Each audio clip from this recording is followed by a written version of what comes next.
Get it, Chloe?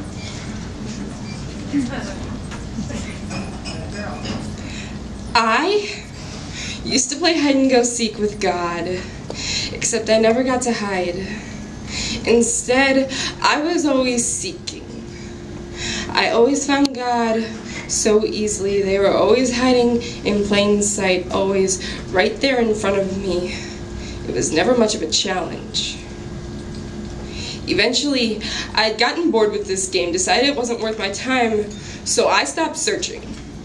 Until one day, as the walls of a place that I once called home began to cave in on themselves like a poorly structured rabbit hole, I began to miss my old friend. I wondered if they were still hiding, so I began looking again, looking harder than I ever thought possible, and in more obscure places than ever before. But I had forgotten God's #1 rule, that they will never hide from me in a place that I didn't know existed. So I had developed a theory that God was living on the coast of Africa, pushing themselves further and further away from me with the use of invisible tectonic plates. I believed this until one day I had found God in a stranger's backyard. I had caught glimpses of their face in the leaves being picked up by autumn winds. I felt their fingertips on the buds of tree branches in the spring.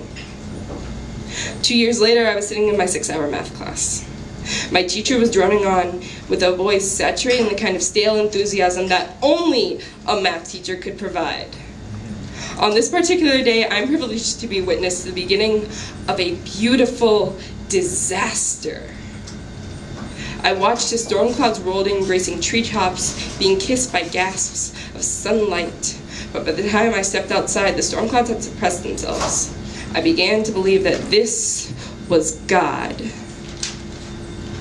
1 year prior to that, in my freshman year of high school, a young girl no older than 6 tugged on my sleeve for no reason other than to tell me that I am beautiful. That night, I smiled myself to sleep, telling myself that this was God. In 8th grade, I experienced my first kiss. It was perfect. And I knew for a second that this was God. Last weekend, my little sister came over to visit.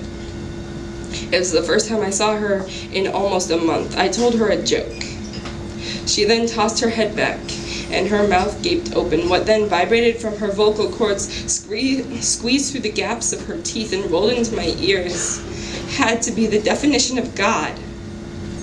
I once watched my little brother get hit by a car. He then proceeded to stand up, brushed himself off, and burst into tears because he didn't want us to tell our father that he neglected to look both ways before crossing the street. I sighed in relief, telling myself that this was God.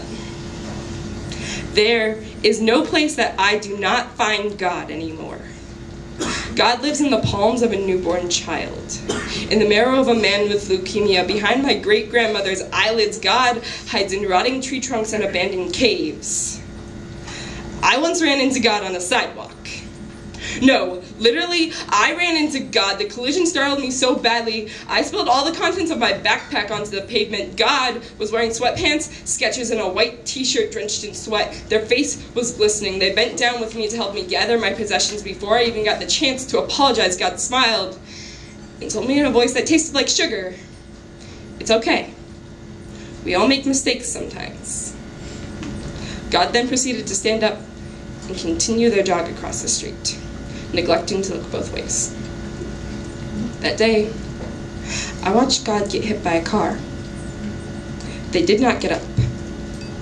I wondered if there is a father out there that I am not supposed to tell.